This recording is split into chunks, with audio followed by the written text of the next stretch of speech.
I'll start. Could I have those projectors on, please? No?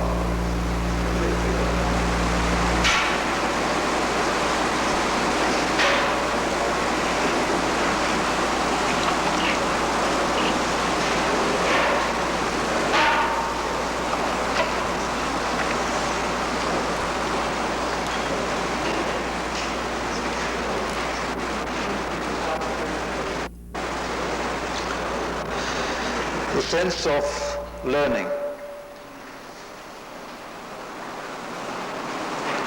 The essence of education is to tie that which is just learned to those that are already in mind, and to sense where to store things.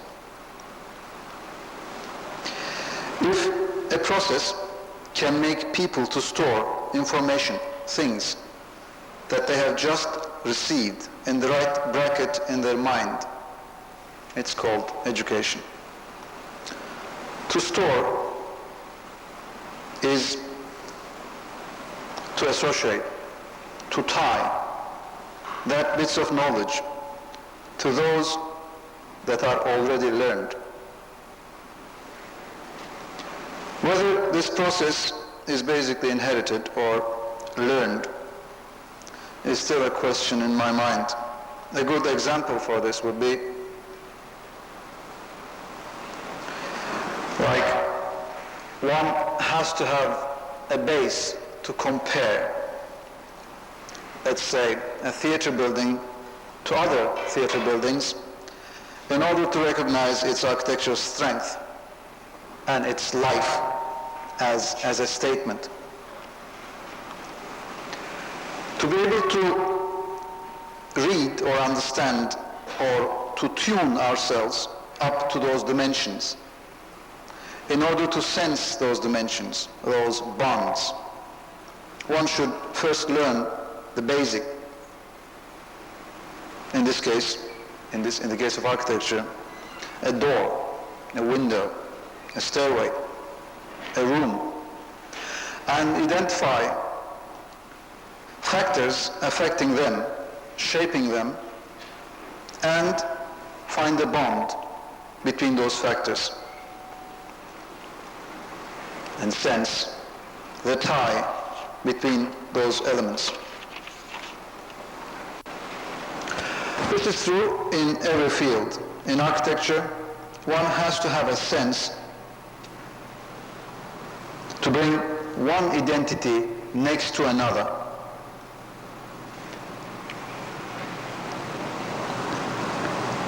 A sense to tie these stored information in mind.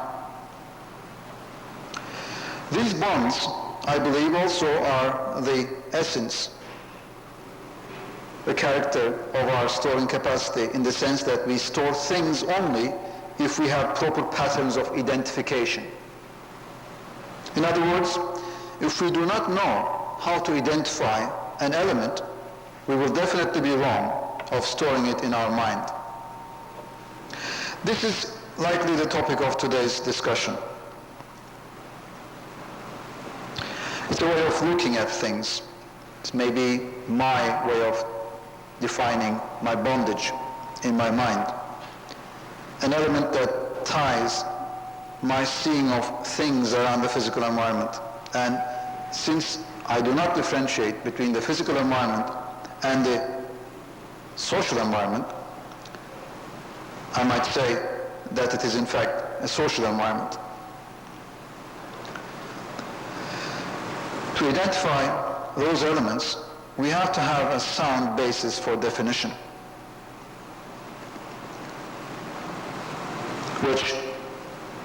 from which many things are explainable. I call it the boundary. It is the smallest denominator of the environment, and then architecture as organizing boundaries.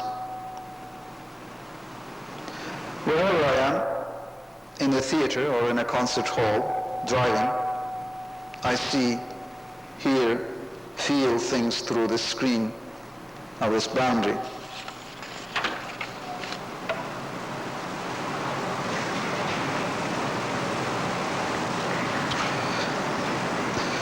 We identify and assume roles from the way we relate ourselves into the nature. Feeling of a place comes out of that relationship.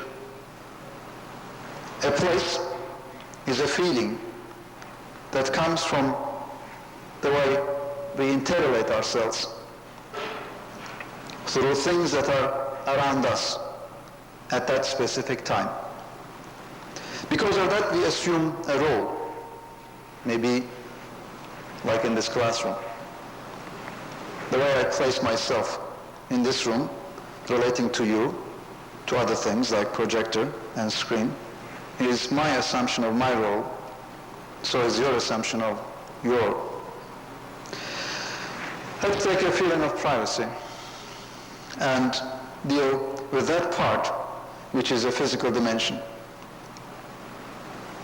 A bathroom with a lock on the door, assuming complete audio and visual privacy, is no different than being in a desert, in a way of speech, miles and miles from others. No one is aware that you're present. Or if you are on the top of a very high mountain and looking down, and miles of land all around you, and nobody is watching over, you're private. Like you locking yourself in your soundproof, sightproof, waterproof, heatproof room. The amount of control over your environment is your feeling of security, which is related to your feeling of privacy.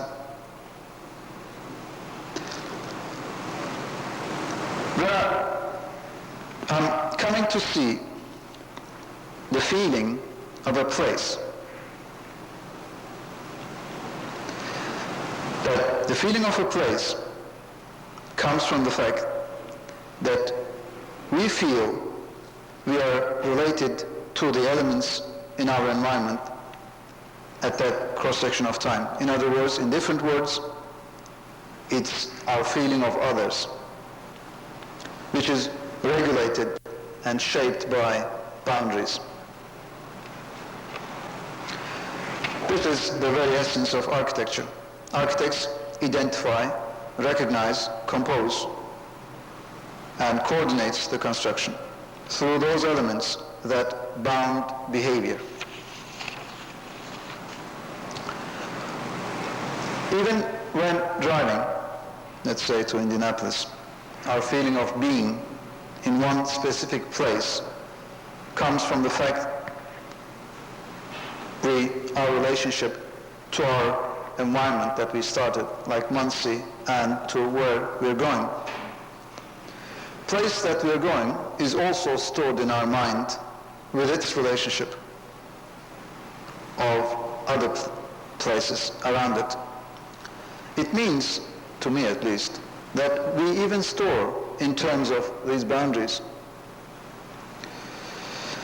In this sense, boundaries are physical relationship formed and shaped by people.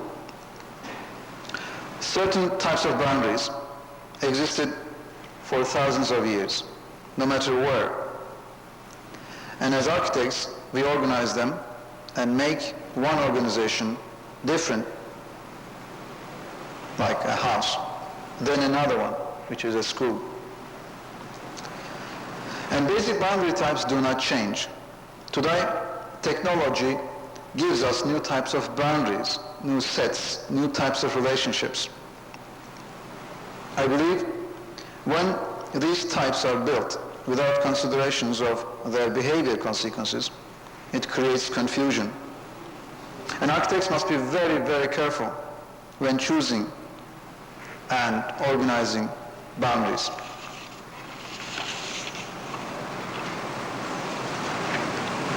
More examples about feeling of a space. Think the College of Architecture entrance outside. Before we enter those steps, The feeling of the place comes from McKinley and College of Business, and from people that make exits and Sky. After we enter the staircase in front, to the left exhibition space and your screened relation with McKinley and series of doors on your right is our feeling of that space.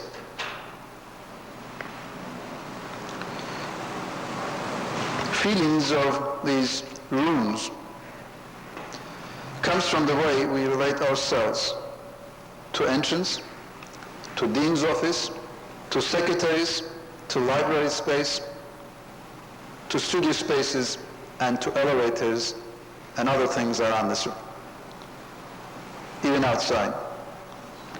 These feelings are actually feelings of relationship settlements. From one type of place to another, these statements makes us feel one place different than another. Therefore, the definition is space, one's awareness of edges in time. And then the difference between space and place, I believe, lies in the horizontal plane on top of our head, our relation with the universe. Place is a space when our relationship with the universe is bounded, edged. In most cases, this is the ceiling, our boundary to the light.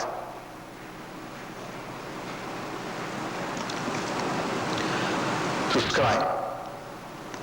It could be leaves of a tree or even a cloud. Space is always a place, but place is not space. Space is one's awareness of boundaries. Void in a bottle is a space but not a place.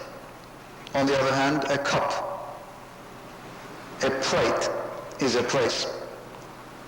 It might be clearer if I say that the place is an awareness of vertical edges, and space is both vertical and horizontal.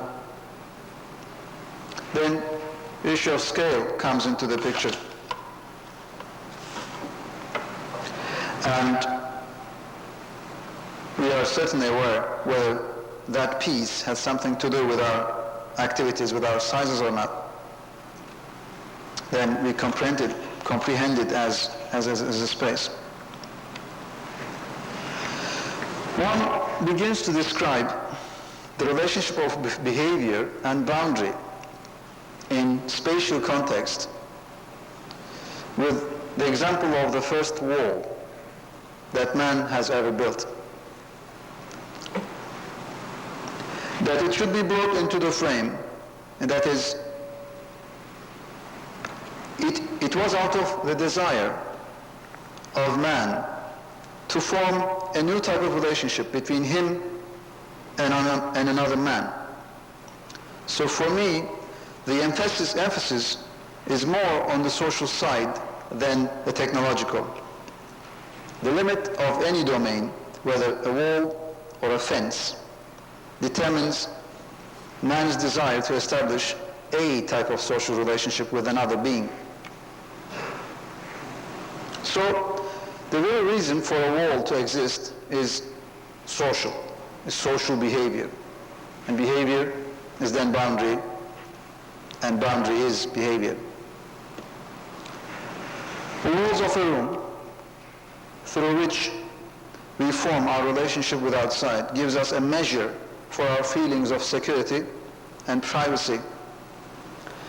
Entering to a room where two walls are glass, and another room where two walls and ceiling are glass, and another where walls are solid, where one side is railing and looks to another space. We assume roles.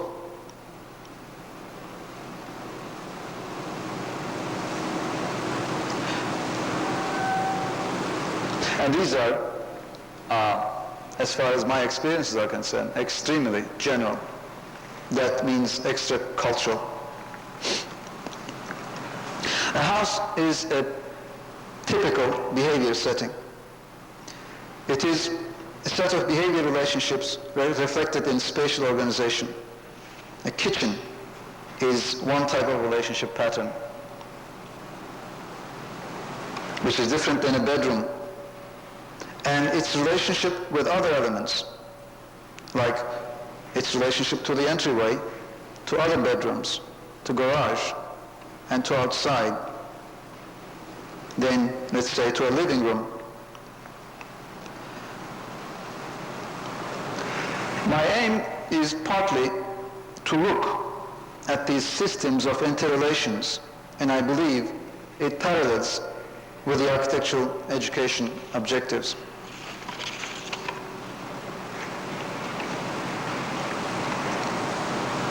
Space is a perceptual identity.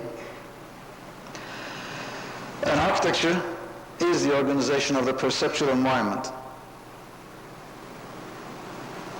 This is an attempt to record that part of space which is motion.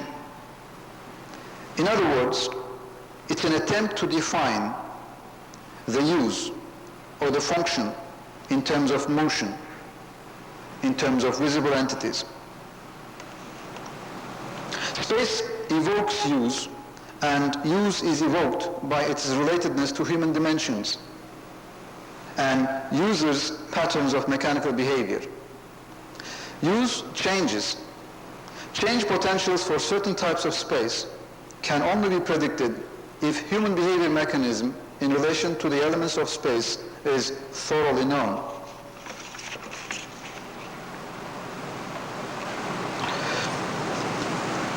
Boundaries are those extension of our senses, or the boundary is the limit of our senses. In the spatial sense, it is divided into two, like studying space as the edge and the void. There are two main groups of elements in the environment.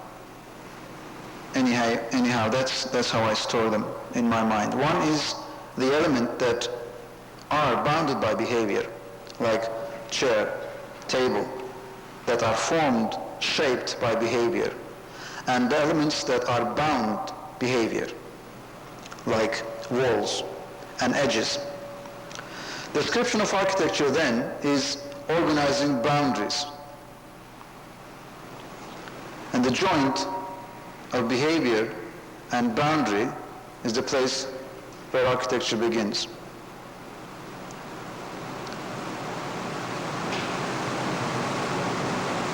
This has to be looked from both sides. One side is where behavior is the primary factor that shapes the boundary. The other, the boundary as a physical entity, is a primary factor that characteristics of boundary comes from the laws of the nature. It changed and shaped our pattern of behavior. How do we organize them? Feeling of being in a place brings an attitude. Attitude is reflected through behavior mechanisms, which are actually motions. Elements that are bounded by behavior are definitely man-made. On the other hand, behavior bounding elements are half and half, built and non-built. Walls, water edges, cliffs. Nature does not make elements that are formed by behavior, because man is not the master, but part of the nature. It's only man that considers himself as superior to nature, that he must create things that are bounded by behavior, things that make him feel like he is superior.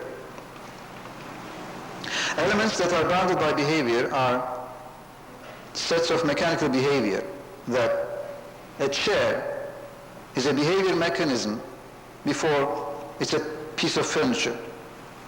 And architects should be able to see these elements in terms of behavior mechanisms before they accept and organize boundaries around them. This is also true for behavior bounding elements like doors, windows, stairways, that they must be examined and studied in terms of behavior mechanisms.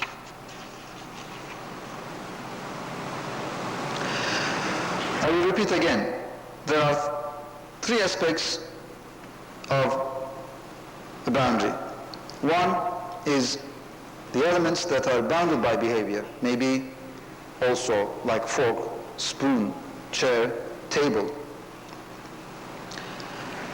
need to be correlated as to what behavior mechanisms these are results of, because they have been so for thousands of years, and there was a chair, no matter what we call it now, and there was a bed, no matter what we call it now. And motions and dimensions that make those units were there. Two is the feeling of space. It comes from our relationship to others. And they are formed and shaped through boundaries, walls, ceilings, and floors. Since these give the feeling of place, the relationship between behavior and boundary should be carefully correlated as to what kind of feeling or types of spaces that could be generalized under a type of feeling, and thus deciding on the character of boundaries that are within that type of setting. Three are feeling of a place, that they are not always through planary elements, but they are volumes, they are zones, they are joints, not just planes, just walls, but they're not skin-deep, they're places of interaction, like corridors, stairways, balconies, halls, courts, etc.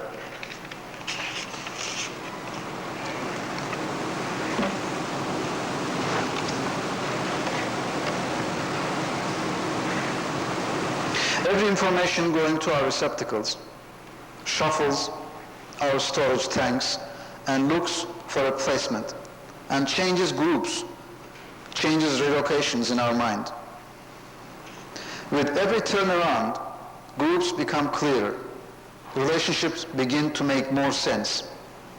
Without this, things float around in one's mind. By putting this joint, this theme, things begin to make sense. Experiences and expressions begin to make sense. This joint is the essence of inspiration. No matter how simple or unimportant it may seem, it makes things look clearer and sensible. It is a joint, a bond, an essential part of learning process. When we start making these ties in our own mind, and we learn even more, we could even store more. Bits and parts of information that are given to us in a piecemeal way, how we bring these information together is the thought process. And the same process in design. Room to other rooms, corridors, gallery to staircases, how we bring these spaces together makes one place different than another. And so make different institutions. It is like music, sound, and its relationship to silence. The way they come together makes one piece of music different from another. Time gives us the measure. Measure gives us the feeling. And in architecture, it must be a lot richer. Thank you.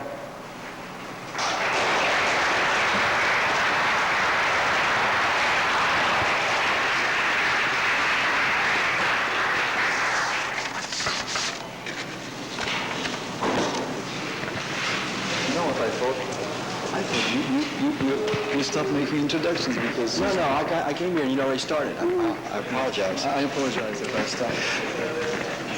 Is this on? I just turned it off. Firstly, I'd like to apologize for Cengiz for being late and not having the opportunity to introduce him. He seems to have performed adequately without an introduction. Secondly, it appears that Professor Ketchatorian, who is to be our next presenter, will not be here. He was ill this morning, and I assume that he shan't be here now. At least I don't see him. So I will apologize for him in his absence, although it's beyond his control, obviously, and turn you loose to your own devices.